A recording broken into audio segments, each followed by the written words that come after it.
वासिलुहु बंदिन अंतरा सेल्लमे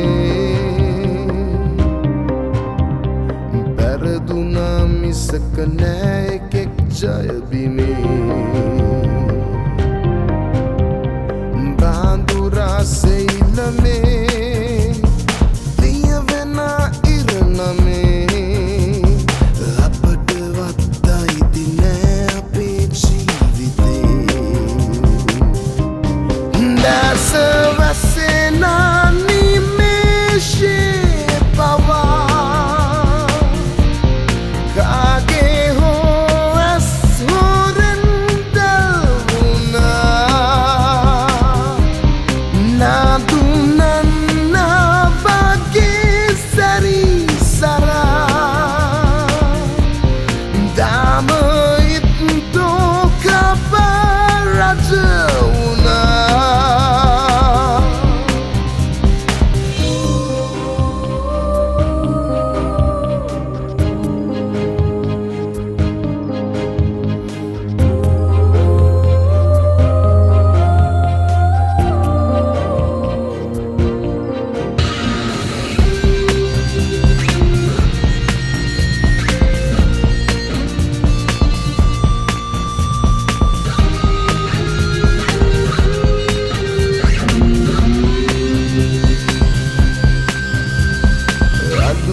සුවට හුස්ම වෙන්දේසියේ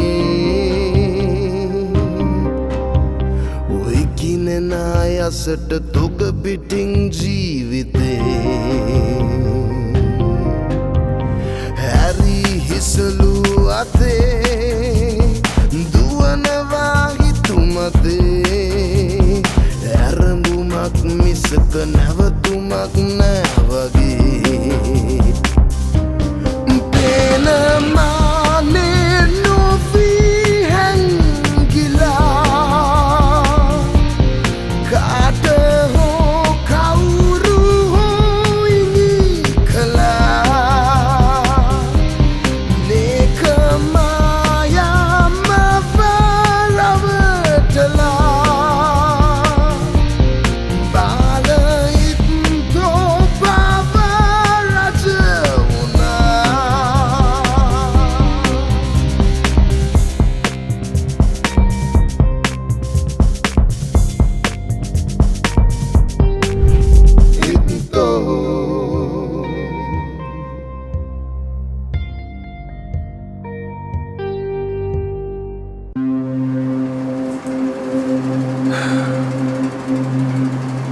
දැන් මුළු රටම බලාගෙන ඉන්නේ මේ කේස් එක දිහා.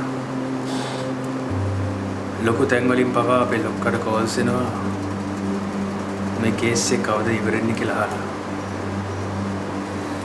සර්, මර්ඩර් ඉන්වෙස්ටිගේෂන් එකක් කියන්නේ බහුවර්ණ ප්‍රශ්න පත්‍රයක උත්තර 4න් හරි උත්තරේ තෝරන එක තරම් සරල දෙයක් නෙමෙයි කියන එක එයාලට තේරුම් කරලා දෙන්න. එයාලා ඒක තේරුම් ගන්න නැහැ නිශිකා. චාරිකා ඔයන්කොටගේ මිනිමරුව කවුද කියන එක ඉක්මනින් හොයාගන්න ඕන. කොහොමද වඩා අපා මේ මාධ්‍යකාරය. එයාලා මේ ගැන එක එක චිත්‍රමවලා වැඩේ අවුල් කරනවා. මේ මාධ්‍යකාරය කියන්නේ හරියටම මේ මස් කඩයක් ගාව ඉන්න සත්තු වගේ. උන්ට අලුත් මස් කට්ටක් හම්බ වෙනකම් පරණ මස් කට්ට සූප්පු කරගෙන ඊට පස්සේ ඒ පරණ මස් කටුව ගැන මතකත් නැහැ. දැනට මේ මිනිමරුමේ ප්‍රධාන සැකකාරයා තමයි කලන. ඒ මිනිහට මානසික ප්‍රශ්නයක් තියෙනවා. අනිත් එක එයා ඩ්‍රග්ස් වලට ඇබ්බැහි වෙච්ච කෙනෙක්. එතකොට කොහොමද දැන් කලනගේ තත්ත්වය? තාම කලනට සිහිවිලා නැහැ. කලනගේ පැත්තට එල්ල වෙන සැකේ පිදෙන්න හේතුවක් තියෙනවා. ඒ තමයි අපරාධකාරයා චාරිකාගේ ගෙදරට බලෙන් ඇතුළු වෙලා නැහැ කියන එක. ඒත් සර්, චාරිකා කල්ලට යගේ ගෙදර දොර ඇරියා වෙන්න බෑ නේද? කිසිසේත්ම බෑ. එදා චාරිකා විකාරදාසින් පස්සේ ගෙදරට ඇවිල්ලා වොෂ් එකක් දාලා සිටි ඉඳගෙන සෑහලුවෙන් වයින් විදුරක් බොනවා. එදා රෑ ගෙදර සර්වන්ට් උත් නැහැ. වෙලාව ඇති රෑ 7:00 විතර. හිතන්න මේ වගේ වෙලාවක ගෑණියෙක් නන්නා දුන කෙනෙක්ට දොර අරිද? හරි. කලනවා පැත්තකින් තියමුකෝ. කවුද වෙනසකකාරයෝ ඉන්නේ? වෙනසක්කාර නෑ. හැබැයි චාරිකාගේ මිනිමැරුම වෙච්ච දවසේ චාරිකාගේ ගෙදරට අපු දෙන්නේගේ අඩිසලකුණු අපිට හම්බ වෙලා තියෙනවා. ඒත් එක්කම චාරිකාගේ මරණය වුණ තැන තිබිලා හම්බෙච්ච ලේ පැල්ල චාරිකාගේ නෙමෙයි කියන රිපෝට් එක අපිට ඇවිල්ලා තියෙනවා. ඔව්. එහෙමනම් ඒ ලේ පැල්ලම් පොලිසියෙන් වෙඩි වැදිලා චාරිකාව මරන්න ආපු කල්ලණක වෙන්නත් පුළුවන්. සීසර්ට බියෙන් යන්නේ ළඟින් මාශ්‍ය කරපු බ්‍රූටස්ුයි කැසියස්. එතකොට චාරිකාට එහෙම වෙන්න බැරිද?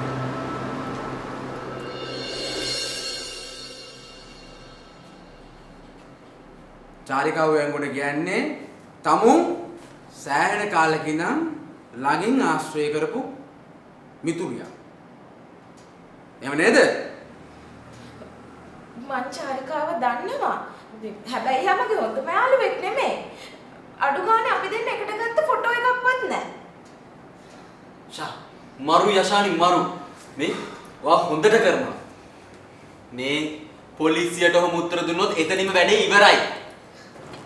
අනේ අශෙන් මට පොලිස් කාර්යයන්ට උත්තර දීලා පුරුදු නෑ. හංගනවා කියලා හැමදේම හංගන්න ගියොත් අපිව කරමුලට මාට්ටු වෙනවා කියලා. මේ ඒක නිසා අපිට කරන්න තියෙන හොඳම දේ බොහොම කල්පනාවෙන් උත්තර දෙන එක. නැද්ද මචං? ඔව්. මේකනේ අශාන් අපි එක්කෙනෙක් හරි වැරදිට උත්තර දීලා අනිත් දෙන්නම හරියට උත්තර දුන්නොත් වැඩක් නෑ. මම නම් හොද්දටම එක්සයිට් වෙලා ඉන්නේ මේනක. ප්ලීස් මට කියන්න මම කොහොමද උත්තර දෙන්න ඕනි කියලා. මෙහෙමයි. අපි තුන්දෙනාම පොලිසියට දෙන්න ඕනේ එකම කට උත්තරේ. මං කියන්න ඕන මොනවද කියලා මේකේ ලියලා තියෙනවා. මේක හොඳට කියවලා ඔළුවට අරගෙන ඕගොල්ලෝ වචනෝනේ කියන්නේ. රයිට්. මිනිමෙරුම වෙච්ච දවසේ අපි චාරිකා ගෙදර පාටියක් දාන්නයි හිටියේ. පාටිය නතර කරන්න කියලා තමයි චාරිකා අපි තුන් දෙනාට මැසේජ් එකක් කියලා තිබ්බේ. ඔය තියෙන short and sweet. එච්චරයි.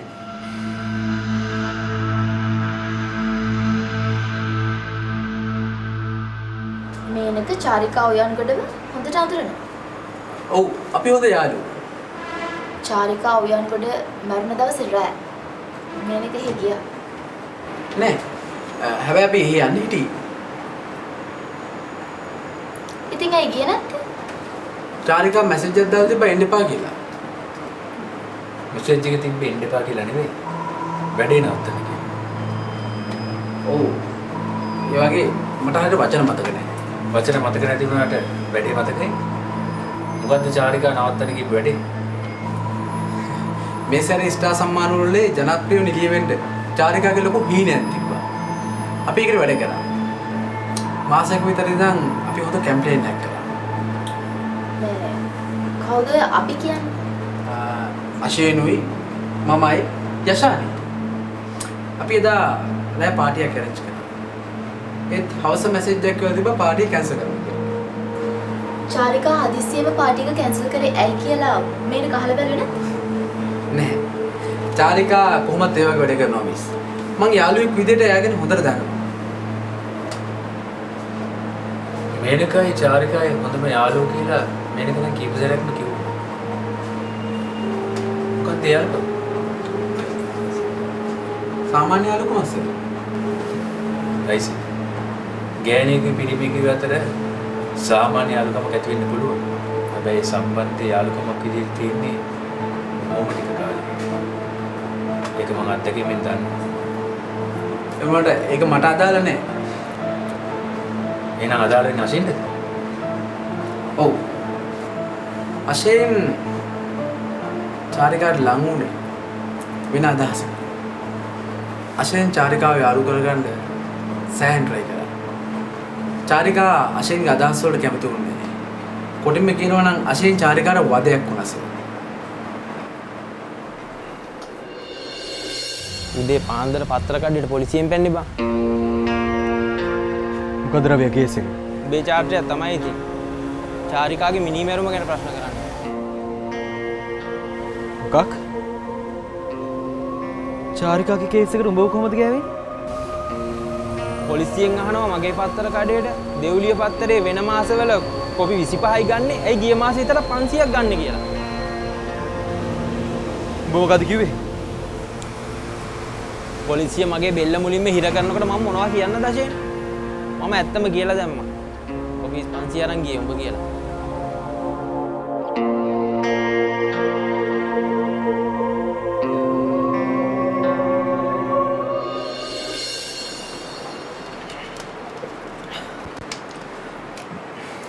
Thank you miss. Ashen job එකක් කරනවද?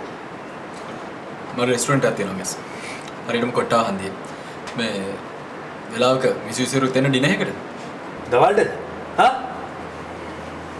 අපි තමුන්ව මෙහාට ගෙන්නෙව්වේ අපිට කෑමකට ආරාධනා කරන්න නෙවෙයි. තේරුණාද? සමාවෙන්න සර්. අශේන් රෙස්ටුරන්ට් එක හැර වෙන ජොබ් එකක් කරනවද? නෑ මිස්. එතකොට අශේන් ගිය මාසේ කොසත රවිගේ පත්‍ර කඩෙන් දෙව්ලිය පත්‍ර 500ක් අරගෙන තියෙනවා. රවිගේ කඩෙන් පත්‍ර 500ක් ගත්තා විතරක් නෙවෙයි මිස්. මම හරියටම ගිය මාසේ මාදිවල පත්‍ර ලෑල්ලෙන් පත්‍ර 150ක් ගත්තා. ඊට පස්සේ තව මාර්ගමහන්දිය පත්‍ර කඩේකින් පත්‍ර 110ක් ගත්තා. තව මතක් කරොත් මිස් මම ගිය මාසේ මේ ඒරියා එකේ දෙව්ලිය පත්‍ර ටික සේරම කීරලා ගත්තේ. අශේන්ට මොකටද එච්චර දෙව්ලිය පත්‍ර? hey miss ස්ටාර් සම්මාන වල සේරම කූපන් තිබ්බේ දෙව්ලිය පත්‍රේනේ. ඉතින් මිස් චාරිකාව ලංකාවේ ජනප්‍රිය මිලිය කරගන්න අපි දෙව්ලිය පත්‍ර සේරම අරන් කූපන් නැවි කිලෝ ගන්නට. හරි. චාරිකාගේ අන්තිම කාලේ අශේන් තමයි චාරිකාගේ ළඟින්ම හිටියේ. එතකොට එදා ප්‍රාණාප සිද්ධිය වෙන දවසේ අශේන් චාරිකාව සලෝන් එකට එකගෙන ගියා නේද? ඔව් මිස්. මං ඒ දවස්වල හරියට චාරිකාගේ ඩ්‍රයිවර් වගේ.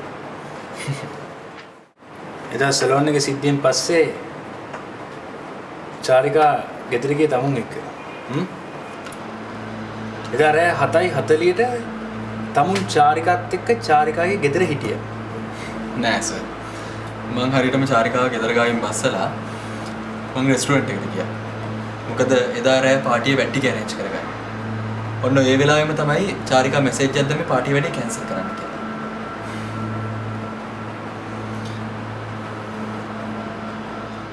එහෙනම් මගෙන් ප්‍රශ්න අහලා ඉවරයිනේ. මං එන යනවා. තමුසෙන් ප්‍රශ්න අහලා ඉවරද නැද්ද කියන එක තීරණය ගන්නේ තමුසේ නෙවෙයි. අපි ඉඳ ගන්නවා.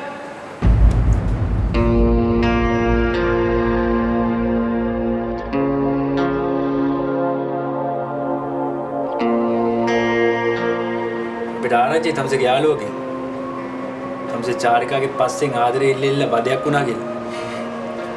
ආදරයක් නැත්තම් චාරිකාව වෙනුවෙන් ඔච්චර කට්ටක් ගන්න ඕනේ නැහැ නේ සර්.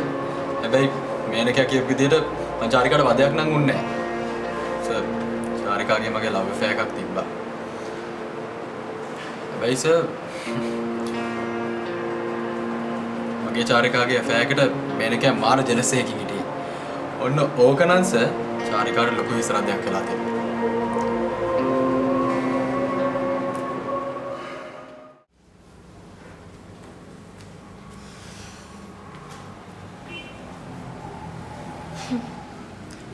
බලන්නකො මේ වෙබ්සයිට් වල දාලා තියෙන විකාර.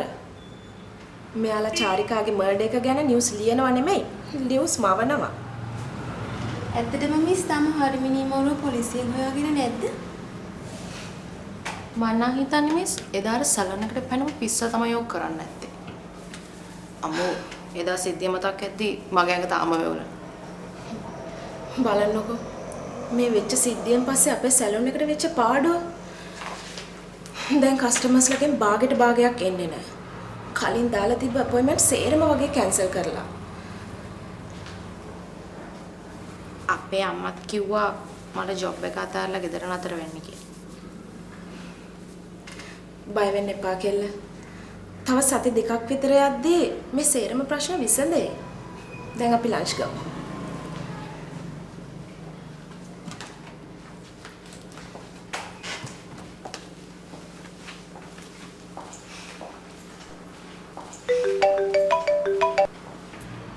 හෙලෝ මිස් මන් ශිරාන් කතා කරන්නේ.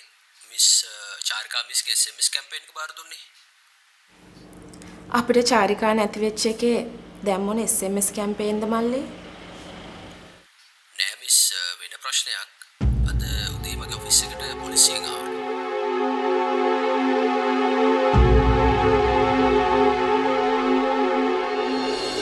මිස් මම තමයි ශිරාන්ට චාරිකාගේ SMS කැම්පේන් එක බාර දුන්නේ. චාරිකා වෙනුවෙන් එහෙම නොකර පුළුවන්ද මිස්?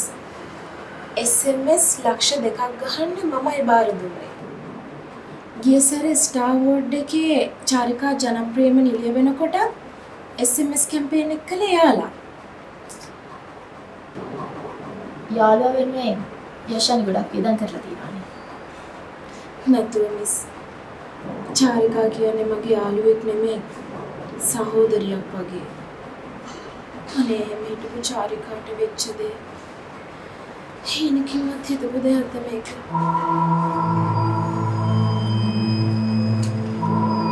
අපි CCTV footages වලින් දැක්කා යෂානි නිතරම චාරිකාලා ගෙදර යනවා කියන එක.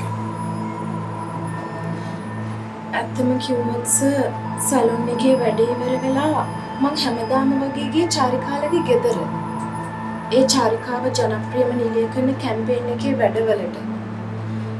අපි මහරෑ තිස්සේ නැගිටගෙන පත්තරවල කූපන කප කපා පුරවලා පහවදා උදේම තැපැල් කරනවා. 24 යෂානි හිටියේ චාරිකාගේ ගෙදර. එදා අපි හිටියේ නම් චාරිකාට මෙහෙම දෙයක් වෙන්නේ නැහැ නේ මිස්.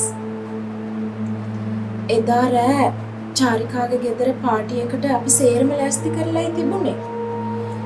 ඒත් මෙන්න එක පාටම චාරිකා මැසේජ් එකක් එවනවා වැඩේ කැන්සල් කියලා. ඉතින් යෂානි අහුව නැද්ද චාරිකාගෙන් ඇයි පාටි එක කැන්සල් කරේ කියලා? චාරිකා එහෙම තමයි මිස්. දැන් එකක් කියනවා තව ටිකකින් ඒක වෙනස් කරනවා. ඔන්න ඕක හින්දම තමයි චාරිකාට යාළුවන්ව ආශ්‍රය කරන්නත් බැරි. එතකොට අශයනුයි මේනක එයාලා චාරිකාගේ යාළුවෝ නෙමෙයිද? පිස්සුද මිස්. ඒ දෙන්නම සීනි බෝතලෙට ඇඳෙන ඇඹලුව වගේ චාරිකාගේ පස්සෙන් යනවා. චාරිකාත් ඉතින් හිනාව දාලා ඒ දෙන්නගෙන් යාගේ වැඩ කරව ගන්නවා. මහා මෝඩයි දෙන්නෙක් මිස්. හැබැයි අශයන් අපිට කිව්වේ එයි චාරිකා අතර ලබ් එකක් තිබුණා කියලා. ඒකට මේනක ඉරිසියා කරා කියලා. බොරු සර්.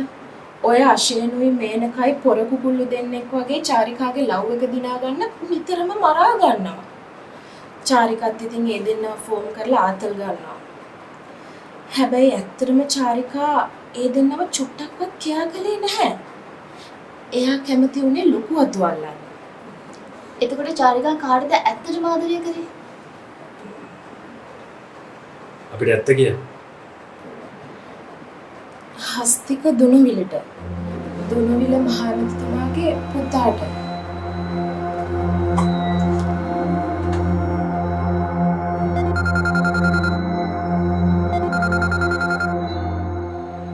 හෙලෝ.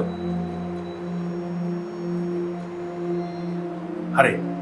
මම දැන් මෙන්න.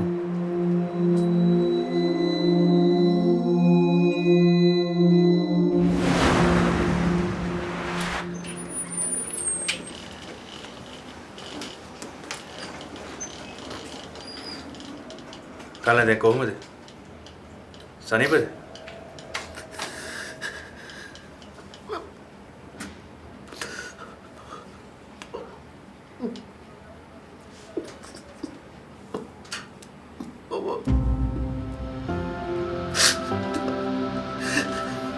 Chariga.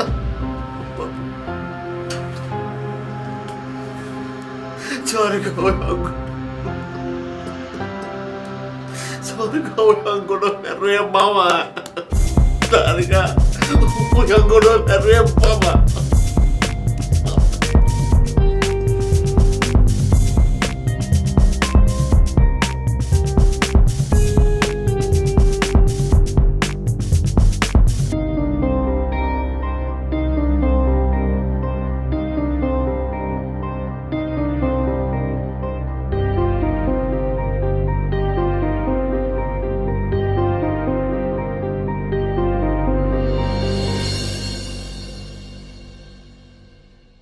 එදා සැලුන් එකේදී ගැහුවේ මට ගහන්න තිබ්බ අන්තිම තුරුම්පු. තමුන් එක කොහොමද කලේ කියලා කියනවා මට. මම එව්වේ කවුද යාළුවා? මං දැනගත්තේ වෙඩිසක් දැක් කියලා. ඒ බයි තවත් වැඩි උනේ ගෙයින් එළියට බහපු මිනිස්සු දෙන්න දැක්කට පස්සේ. තවත් පැහැදිලිව කියන්න අසිත.